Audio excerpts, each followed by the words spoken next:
which basically you can fund a non-deductible IRA and convert it to a Roth. So you're always allowed to convert IRAs to Roth IRAs. So basically, if you're over the Roth income limit, you can still do a traditional IRA, which works the same as a 401k, right? Where pre-tax dollars today, they come out taxable at retirement. Sounds like this is something that's a little bit new to you. My understanding was if I was contributing to my 401k, I couldn't deduct the taxes from my... Exactly. So that's actually the way this planning is a little bit unique, is that you can't deduct the IRA contribution, so you get no tax break. So when you convert it to a Roth, no taxes are due. So essentially... Seems sort of silly. Why don't they just let you put it right into a Roth? Well, there's basically certain tax rules. They're called rules of aggregation, which if you guys had other IRA accounts that were, did you get tax deductions on, you would have to pay a proportionate percentage of those taxes on whatever you converted. So, not to overcomplicate things, but if you had 95K in an IRA that you did get deductions on, and you put in 5 non-deductible and said, I want to put that into a Roth, they wouldn't just let you take that new 5 and put it in. They'd say you're taking 5% of your 100,000, so you'd owe taxes on 95%. So the rule's a little bit funky, but basically, if you guys, because you guys don't have any other IRAs out there, correct? You guys would still be able to fund the Roth to a certain level through that. Okay. But the second piece that jumps out is all the savings that you're doing is currently tied to the market, right? Which means you got to retire. Then there could be an issue if 08 happens or 11 happens, because even if you're conservatively allocated, like your focus fund will have you at that point, you're still going to be exposed to risk. So in 2008, the 2010 focus funds went down about 25%. Okay. The reason for that is that the investment companies realize if you go to retire today, it's not unreasonable to think you'll live 30, 40 years in retirement. So you can't just make everything completely conservative because you won't be able to outpace inflation. So what our clients have found much more helpful is for us to have them save in multiple buckets of money while they're young. Some aggressive tied to the market, some balanced, some conservative growing outside the market. That way when they go to retire or when they need the money, it doesn't matter what the market happens to do in that year. Okay, so that third bucket of money that our clients will save into is their safer dollar savings. So it's in the same world as the old pension plans, in the sense that there's guaranteed growth each year. So that's the insurance you were talking about before. Exactly. So this is the non-qualified plan. So the way that these are structured is that they're going to be similar to your Roth, and they're after-tax savings that can be accessed tax-free. Okay, the biggest differences are, one, unlike the Roths and the 401ks, which are going to grow like this, the insurance is just going to be growing systematically outside the market. The second is that it's more flexible in terms of how you access the money, meaning you don't have to wait till you're 59 and a half to touch those dollars. There's essentially a 10-year vesting schedule that says you can never touch the money in the first 10 years because the dollars that you put in aren't invested, meaning you'd have access to less money than what you put in. But after 10 years, you're able to touch the money. Okay. Strategically, most of our clients don't choose to touch this for 15 or 20 years, but you certainly don't have to wait till 59 and a half to access the funds. Okay. So it's more flexible from an accessibility standpoint, but it's going to be less flexible from a contribution standpoint. What we mean by this is the Roth, very flexible. You can put in $5,000 one year, nothing the next, 2 the next, whatever you want, as long as it's less than $5,000 being the cap. The insurance savings, the IRS basically says there's going to be a floor and a ceiling to these contracts, and they're going to mandate that whatever you decide to contribute as the floor, you put in for at least the first 7 years of the plan. So it's very easy to scale these up, not as easy to scale them down. Okay, so ultimately with our clients, it's about coming up with a plan that's meaningful but also manageable. Okay, because consistently we've seen our clients wanting to bump this stuff up over time. We still want to allow you to do things like, hey, buy that house in 5 years, put money into the Roth, etc. But what thoughts occur to you as we walk through this? Makes sense. I mean, it makes sense to diversify, it sounds like. Okay. So, as a gut feel, it tells me that part of our recommendations are going to be to try to get the full $5,000 into the Roth for you, whether you're able to fund it just through the Roth or through converting the non-traditional, and then also start to save systematically outside the market in the insurance savings accounts. And as the income continues to grow, we'll probably have you increase the 401k as well.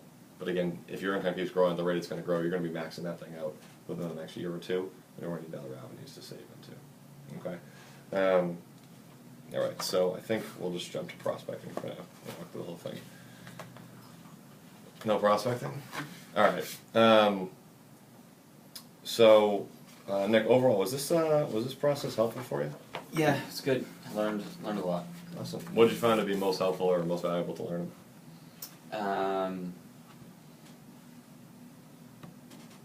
It was good just to learn about the different options that were out there that I wasn't aware of. Mm-hmm. Okay, good. And then, could you actually do me a favor and could you touch base with Aaron? Just let him know that you got a chance to meet. I know he's happy to the meeting today. Sure. Perfect. And then the last thing too is I had mentioned the way that we grow our practice is just through introductions, referral basis. So in the same way I've done with Aaron, we'd love to spend the last couple minutes just chatting with you about a couple other good people that you care about that could benefit from a similar conversation. And then I can't remember, did Aaron had sent you an email or let you know I'd be reaching out before I gave you a call last week? Yeah. Okay, perfect. I'm going to ask anyone that we talk about before I reach out to them, you reach out to them first, just because people are much more comfortable hearing it from friend, colleague, family member first. But earlier you mentioned that your brother, I think Travis, he actually works at the firm as well, right? Mm-hmm. Awesome. What can you tell me about Travis? He's getting married in May. A little bit. So he started after I did. So he's A little bit newer. A little bit newer. Mm-hmm. Good guy though. Mm-hmm. Married in May. What's his fiance's name? Rachel. Rachel.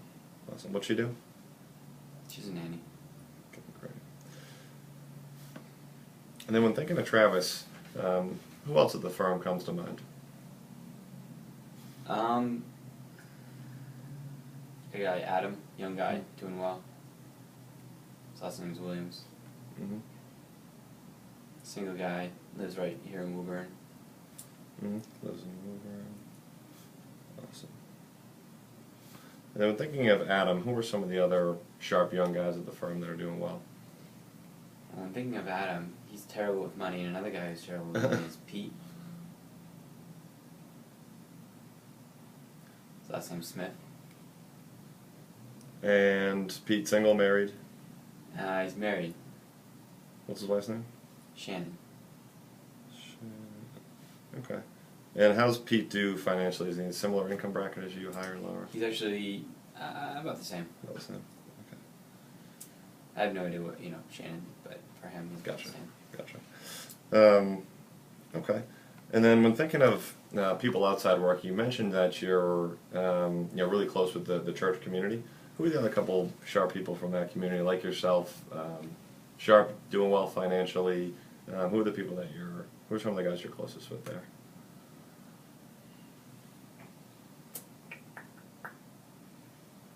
Can't really think of anyone that would come to mind with that. No. Anyone else in sales in that group? No. Okay. I also work with a lot of business owners. Any small business owners that you work with? No. Okay. And then one part of our advisor module is that we actually have a lot of partnerships with CPAs and attorneys. And I think you had mentioned earlier that you had the same CPA for a couple of years. Mm-hmm. What's his name? Charles Stanley. Stanley. And where's he out of? Up in Newburyport. Newburyport. And does he have his own practice? Or is he part of a...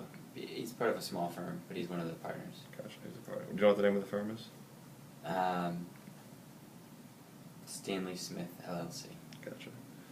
Okay, great. He could be a great one, too, to see if we can help each other's clients out, and it's always good to have sort of an advisor module. So he's a good guy to at least do some networking with. Perfect. Well, anyone else coming to mind before we wrap up today? Awesome. So if I send you off an email with Travis, Pete, and Adam's name, would you be able to touch base with those guys? Sure. I'll be reaching out. Perfect. How long would it take for you to touch base? I don't know. I can get it done in the next couple of weeks for sure. Okay, gotcha. So, would it be easiest if I actually included a paragraph that you could just forward along to them? Sure. Okay, awesome. So, it's Tuesday now. Is it safe to say if I wait till mid-next week to reach out to them, does that give you enough time? Yeah, that's fine. Okay, perfect. And again, if anyone's obviously opposed to a call, let me know. But on the other side, if anyone really wants me to talk to them, let me know and I can call them before mid-next week. For